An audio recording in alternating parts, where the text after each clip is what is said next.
Muy buenas noches, soy Gerardo Viloria, que le da la bienvenida a este su programa en voz alta.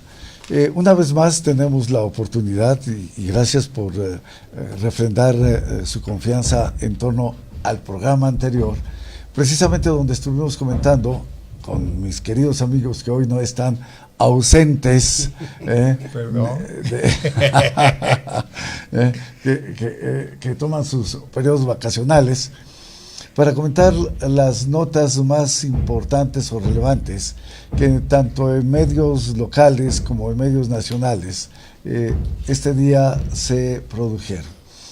En este contexto, doy como siempre la más cordial bienvenida a mi muy querido amigo don Rodolfo Camposeco Torres, el genio, que nos acompaña esta noche precisamente en este su programa en voz alta. Gracias, mi queridísimo Rodolfo. Espero que ahora sí ya no te vayas más de vacaciones. No, espérame. Es que yo, más que dar un reconocimiento a los desaparecidos, valga la expresión que vamos a tratar al rato, del 68, sería el 68, no se olvida el 2 de octubre, porque la selección juvenil ganó el campeonato mundial.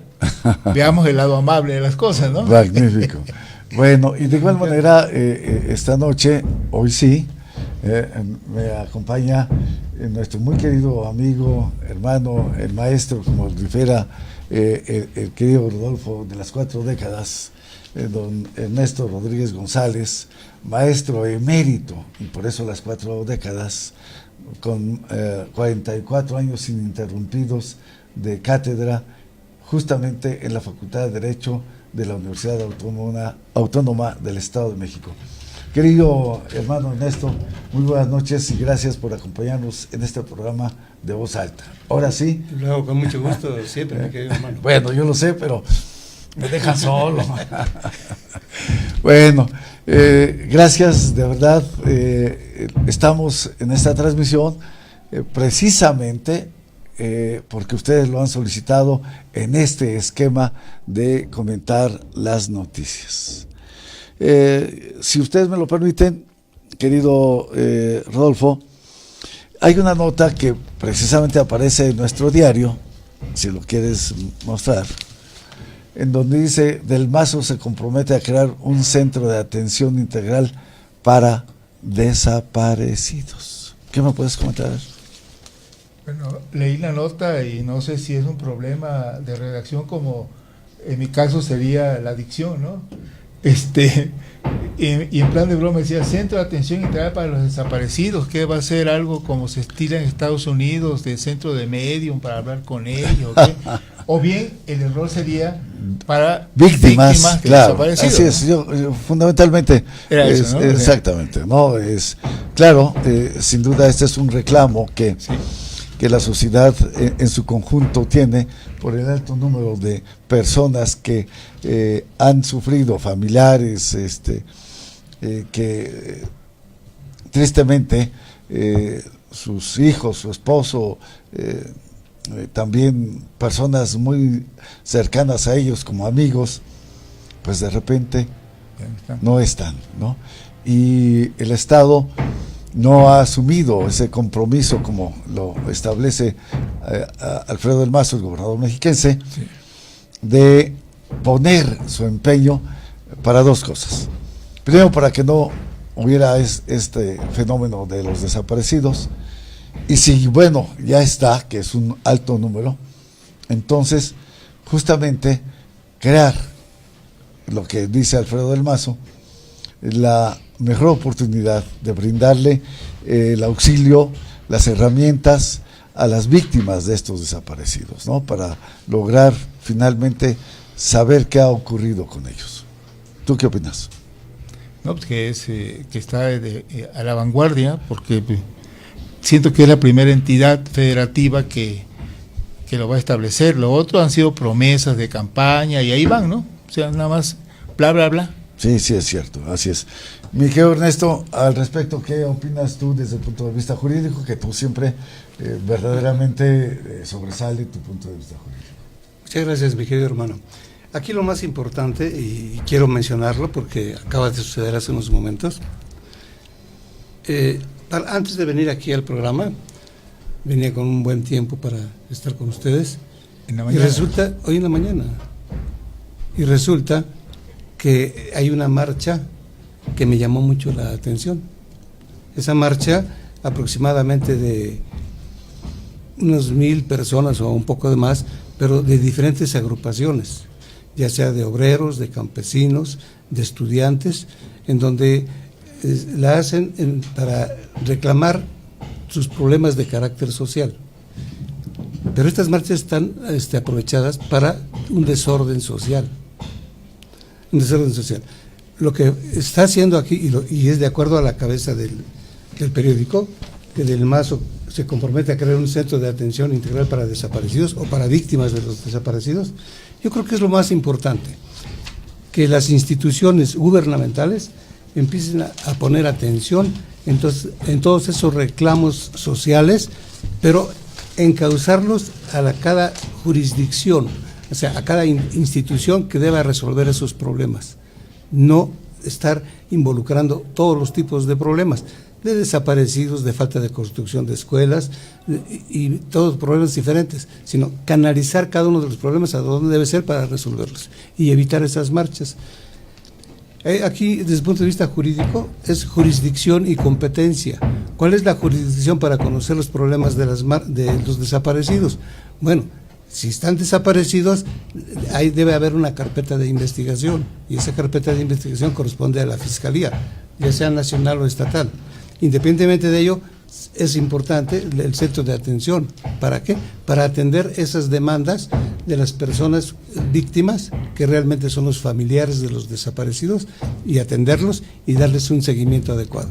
Entonces, en ese sentido, sí podría mejorarse la situación cuando los reclamos sociales sean atendidos por las instituciones que deben ser.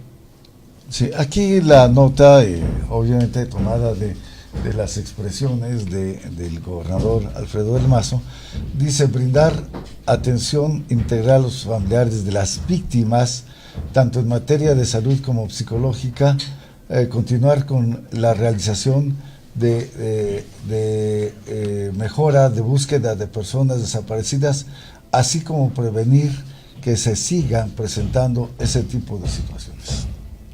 Sí. Entonces, claro, para esto también se requiere un presupuesto y está solicitando al Congreso del Estado, el Congreso local, 75 nuevas plazas laborales en la Comisión Ejecutiva de Atención a Víctimas del Estado de México, ¿no? Víctimas de desaparecidos en el Estado de México. Dice que el mandatario estatal destaca que se gestionará en el presupuesto del próximo año el incremento de recursos de las dependencias dedicadas a la búsqueda e investigación de personas desaparecidas para que guarden o se cuenten con las herramientas y equipamiento tecnológico que les permita realizar una mejor forma de trabajo. ¿Es correcto? Sin duda. Es correcto, ¿no? Es correcto. Y como tú decías, se está marcando un parteaguas en este contexto referente a las entidades federativas del país, ¿no? Oye, traías tú una nota interesante en este periódico que referías sobre el ejército mexicano. ¿Qué nos puedes decir al respecto? Sí, la nota dice Kenia López, que es una diputada, dice: Fuerzas Armadas de hoy no son las del 68, ni tampoco serán las del 90, ni por supuesto, ¿no? Derechos Humanos del Senado pide valorar el trabajo del ejército. ¿Qué no basta con lo que han hecho? ¿O qué le van a hacer auditorías con la nueva comisión? ¿Qué esperan? Desafortunadamente lanzan notas que no tienen sustento desde mi punto de vista, compadre. Lo otro, mira, cada vez que hay un acontecimiento en la temporada de lluvias con los huracanes, etcétera, el famoso DN3 se aplica, pero en automático, así es, sin petición de nada. Ahora bien, el presidente electo, que antes fue legítimo, dijo que la fuerza pública, más bien la Secretaría de la Defensa, Marina, y la Policía Federal la va a integrar para la seguridad interior, pues creo que no está contemplado así. Ellos no son policías. La Guardia Nacional. La Guardia Nacional, sí, la famosa Guardia Nacional. Pues, no sé, hay muchas cosas que en relación al ejército había que puntualizar, ¿no? Sin duda el ejército. En razón de eso, precisamente yo hablaba de jurisdicción y competencia. La jurisdicción le da la propia ley. Sí. Y ya la propia ley está estableciendo en la propia Constitución cómo se dividen los poderes. Y aparte de los poderes, en qué función tiene la defensa nacional. Sí. Y cuáles son sus funciones. Ya está establecido en la ley. Cuáles son sus funciones, cuáles son sus atribuciones y qué es lo que debe hacer en defensa de la nación o del país de México. Entonces, eso no es de preguntar a ver qué se va a hacer. No, eso ya está en la ley. Esa es la jurisdicción y por eso es competente el ejército para hacer lo que está realizando. Eso, perdón por la interrupción, eso no lo define el pueblo bueno, ¿verdad? El pueblo de aquel personaje bíblico, ¿no? De Poncio Pilatos, ¿no? ¿Tú qué opinas? Sí, bueno, el culpable es el pueblo, no yo. Ellos lo decidieron, ¿no? Esa figurita hay que quitarla ya, porque a estas alturas... Ellos fueron los que justamente solicitaron la crucificación de Jesús, ¿no? Sí, la crucifixión de Jesús, sí. Sí, ¿no? Entonces, el pueblo se equivocó. Sí. O fue pueblo bueno que liberó, dijo que liberen a Barrabás, al ladrón. Al ladrón, sí, y lo liberaron además. Y al hombre bueno, a ese sí hay que crucificar, ¿no? Pero esto es una muestra absolutamente importante, interesante de cómo el pueblo sí se equivoca, ¿no? Por supuesto. Claro, y aparte de esto, lo más importante, se habla de democracia. Y la democracia ha existido desde tiempos inmemoriales, desde Atenas, Grecia, pero esa democracia es de acuerdo al lugar y cómo se va a determinar. El pueblo en un tiempo eran los magistrados los que determinaban cómo se debería de ejercer en Grecia principalmente. Pero aquí tenemos una ley, que es la Constitución, es fundamental. Y la democracia se establece a través de los representantes. Por eso es el voto del ciudadano para elegir a los representantes, ya sea presidente de la República, diputado federal, diputado local, senador, que el senador es algo específico, porque el senador representa al Estado, cada uno de los estados, y el diputado federal representa a los ciudadanos. Entonces, la representatividad, por eso está en la propia Constitución. La jurisdicción es la competencia que tiene como jurisdicción cada uno de los poderes, y principalmente el poder legislativo, para representar a los ciudadanos mexicanos en toda su extensión. Entonces, no tiene sentido que después vaya a hacer una pregunta a cada uno de los ciudadanos para ver qué opinan sobre las mujeres. Ya están representados, sería una doble representación, y entonces esa representación va a chocar con lo que van a aportar los diputados. Por eso en el proceso legislativo los diputados deben de conocer y sentir qué es lo que quiere el pueblo para hacer leyes adecuadas para resolver los problemas de la ciudadanía. Pues ahí está la respuesta correcta, jurídica. Del maestro de las 4 décadas. Así es, justo. Corresponde, claro. ¿No?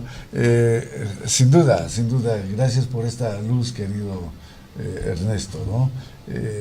No podemos considerar que, si bien es cierto que el pueblo solicita pues determinadas situaciones y características del gobierno, también es verdad que lo que tú señalas a rajatabla es lo que debería de hacerse, ¿no? Así es, desde luego. Estamos obviamente no viviendo en la anarquía, sino a través de un esquema jurídico que le da precisamente concordia y convivencia pacífica a la comunidad, ¿no? Sí, relacionado con ello, grupos vulnerables. Yo creo que hay una equivocación en cuanto al concepto de grupos vulnerables. Constitucionalmente y como derecho social, existe nada más como grupos vulnerables los campesinos que pertenecen a los ejidos y comunidades, los trabajadores que pertenecen a las empresas o al propio trabajo que desarrollan en la administración pública, y por eso existe también parte del derecho social, la seguridad social, a través del ISSSTE, a través del ISEMIN en el Estado de México y del Instituto Mexicano del Seguro Social para los trabajadores de las empresas. Entonces, esos son los grupos vulnerables que la Constitución reconoce. Son los campesinos, pero concretamente ejidatarios y comuneros, los trabajadores, ya sea del Estado o trabajadores de las empresas, de las industrias, y la seguridad social a través del ISSSTE y a través del Instituto Mexicano del Seguro Social. Y ahora, con esa oportunidad que se le dan de que pueden inscribirse o tener derechos voluntariamente las personas para tener esa seguridad social. Eso es. Un punto a favor de la legisladora Kenia López, sí, porque aquí el encabezado dice una cosa y parte de lo que ella dijo es otra, ¿no? O sea, el encabezado dice: Derechos Humanos del Senado pide valorar el trabajo del Ejército. Es la mayoría morena. Pero ella dice que, y aquí está mezclado, cuando dice Fuerzas Armadas de hoy no son 68, y yo hasta bromeé malamente al respecto. Mira, la presidenta de esa comisión, o sea, replica a integrantes de Morena sobre la creación de una comisión de la verdad por el caso Iguala. Y otro punto, exige no hacer descalificaciones a priori a la defensa, ves desproporcionada la postura de impulsar apertura de cuarteles. ¿A alguien se le ocurrió? Vamos a ver en la casa de un ex candidato que hay. Espérame, tranquilo, ¿no? Sí, cuando hablan de verdad, debemos de reconocer nosotros, y ya lo sabemos, que existen diversos tipos de verdad. Sí. Diversos tipos de verdad. Y cada quien lo va interpretando a su manera. Pero en razón de la interpretación o la hermenéutica jurídica, la verdad real que se tiene, de acuerdo con las normas jurídicas, con la ley, es la que hace el legislador. Y esa interpretación es la interpretación auténtica, donde vienen los debates de los legisladores y después de los debates ya finalmente determinan cómo se crea esa norma. Pero para crear esa norma debe haber una exposición de motivos, qué es lo que va a resolver, cómo lo va a resolver, y entonces son antecedentes muy importantes para saber por qué se crea esa norma jurídica, esa ley que es general, no va dirigida a persona alguna, sino es general para todos. Pero ese proceso legislativo, si no se lleva a cabo adecuadamente, entonces va a tener problemas. ¿Por qué? Se estaba pensando sobre la seguridad alimentaria, y quiero mencionar esto de la seguridad alimentaria porque existe una confusión. El artículo 6 de la Ley Agraria establece que el Ejecutivo tendrá que coordinarse con los agricultores, o sea, con toda la superficie rural del país, ya sean agricultores de pequeña propiedad, ejidatarios o comuneros, para hacer planes y tener la seguridad alimentaria para el país. Entonces esos planes deben de existir. Y si no existen, entonces tenemos ese problema de carácter social.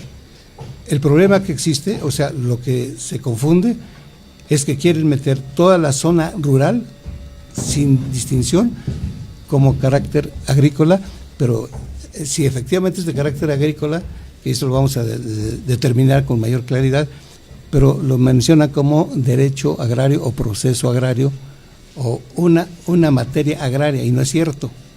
La materia agraria en México únicamente es referente a ejidatarios y comuneros.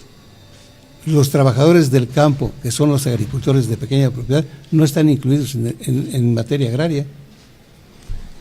Y lo quiero dejar puntualizado porque la materia agraria únicamente es todos los problemas relacionados con ejidatarios y comuneros y con sus propiedades y con el cultivo que tengan que hacer, porque principalmente se dedican al cultivo, ya sea agrícola, ganadero, forestal, de acuerdo con lo que establece la propia ley agraria.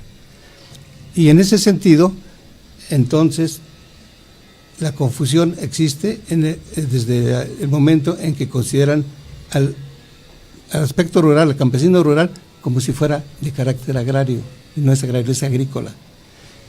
Y esta confusión existe porque en Europa consideran todo lo agrícola lo consideran desde el punto de vista de derecho social, pero no del derecho social que conocemos en México, sino como derecho social que va a normar y regir las relaciones entre toda la sociedad. ¿Sí? Entonces, claro, desde ese punto de vista, todo el derecho es social, pero aquí en México, a partir de 1917, el derecho social es el que va dirigido a los campesinos, a los trabajadores y a la seguridad social. Me parece muy interesante el punto de vista que tú refieres, querido Ernesto, pero también me parece muy valioso la intervención de aquí de Rodolfo, en donde cómo exigirle al ejército una situación de la cual él no tiene nada que ver, es decir, él está para la seguridad fundamentalmente interna del país respecto al exterior. Exacto. Como bien lo ha dicho también el general Cienfuegos, nosotros no somos policías, nosotros quisiéramos regresar a nuestros cuarteles, pero son justamente los civiles quienes no nos dejan regresar a los cuarteles. Y bueno, lo de la Guardia Civil ha recibido desafortunadamente una serie de críticas de especialistas, de expertos, de gente que conoce este tema.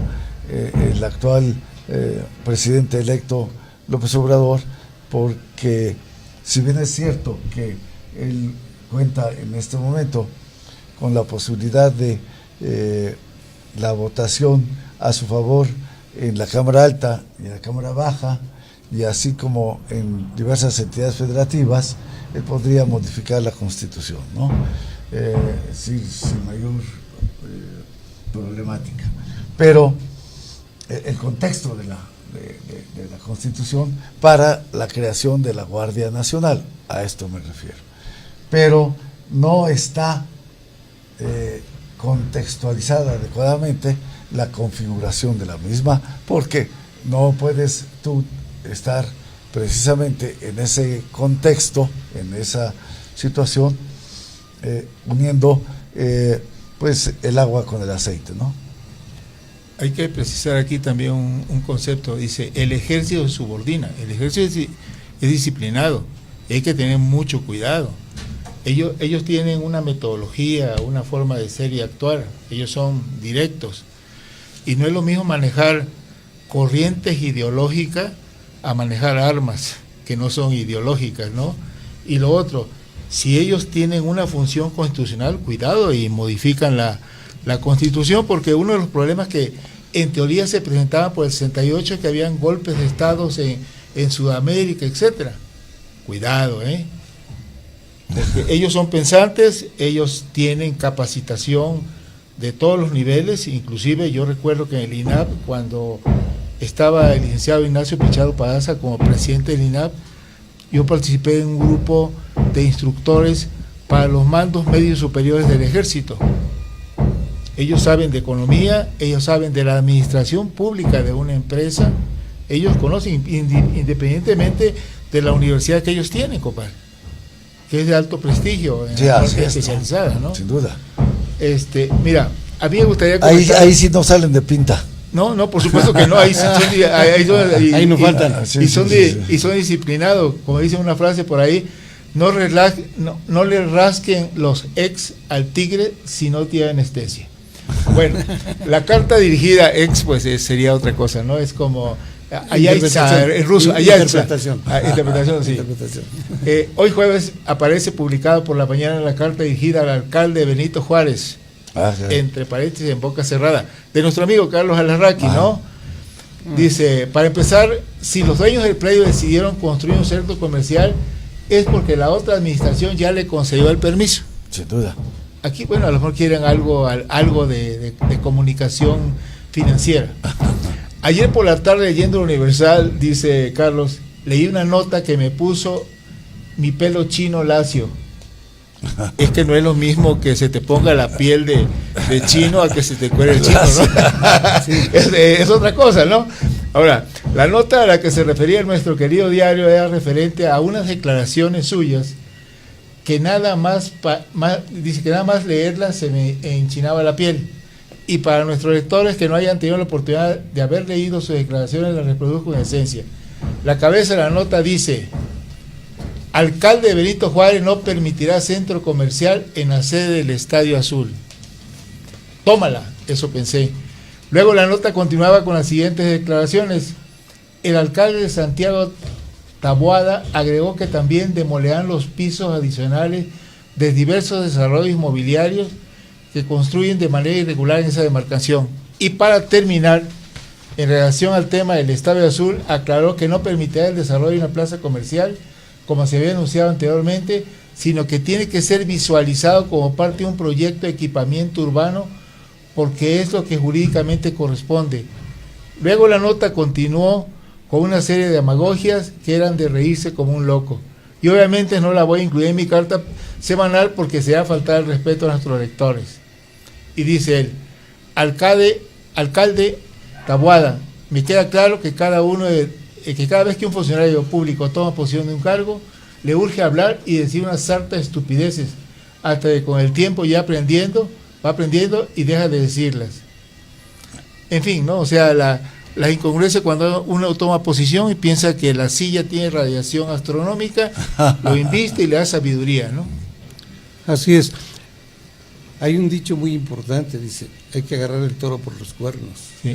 Cuando estás fuera en la barrera, no tienes ningún problema. Claro. Por eso, cuando estás en la barrera, son como las declaraciones de los candidatos. Pueden decir todo lo que quieran y hablar todo lo que quieran y ofrecer y prometer todo lo que quieran.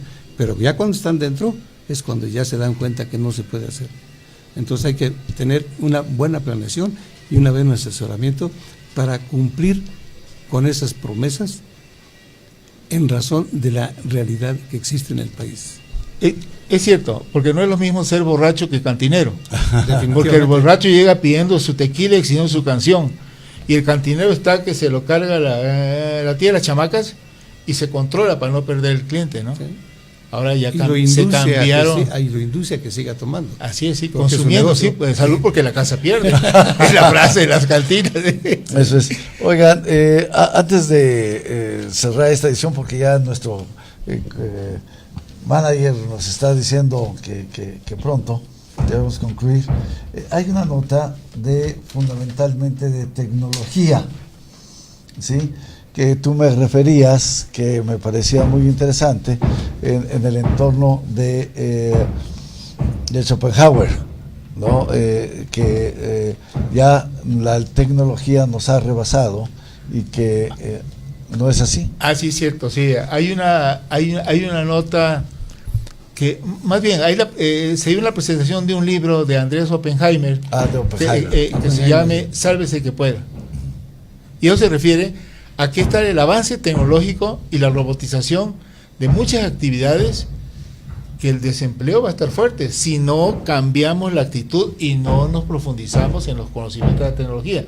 Por ejemplo, las plantas armadoras ya están ocupando menos gentes, para ensamblar. Existe el supervisor, pero él tiene que tener ciertos conocimientos para el manejo de estas tecnologías. Él mismo, Andrés, decía en su entrevista: aquí, por ejemplo, veo que tienen 5 cámaras y 5 camarógrafos. En mi programa hay 5 cámaras y no hay camarógrafo. Yo desde un teclado manejo las cámaras, digo cuál toma 1, 2, 3, etcétera. Sí, los avances tecnológicos. Avances tecnológicos. Entonces, vamos, y hablaba en relación al Tratado de Libre Comercio, ¿no? Sí. Que no debe asustarnos, simplemente vamos adecuando la educación, no la reforma que piensan hacer, que sería retrógrada, sino al contrario, vamos viendo hacia adelante. Vamos imitando un poco a los taiwaneses, a los japoneses, que tienen otra cultura, otra forma de enseñanza, más aplicada a las tecnologías. Excelente. Bueno, pues qué lástima que el tiempo es tan breve para estas situaciones de charla con ustedes. Y bueno, gracias también a nuestro teleauditorio que nos pidió esta oportunidad de hacer estos comentarios de las noticias que hoy se publicaron en diversos medios de comunicación. Sí. Y de alguna manera es para que el televidente reflexione y vea cómo están las cosas. Claro, sin duda alguna. Bueno, pues muchísimas gracias, mi querido Ernesto, por haber estado esta noche a tu regreso con nosotros. Y de igual manera, mi queridísimo genio, Muchas gracias. por estar esta noche con nosotros. Su amigo Gerardo Gloria, de igual manera, les agradece a ustedes el habernos permitido llegar a través de estos espacios de El Informante en este su programa En Voz Alta. Que tengan la mejor de las noches y por lo tanto el mejor de los descansos, les desea su amigo Gerardo Viloria. Muchas gracias. Igualmente, gracias, buenas noches.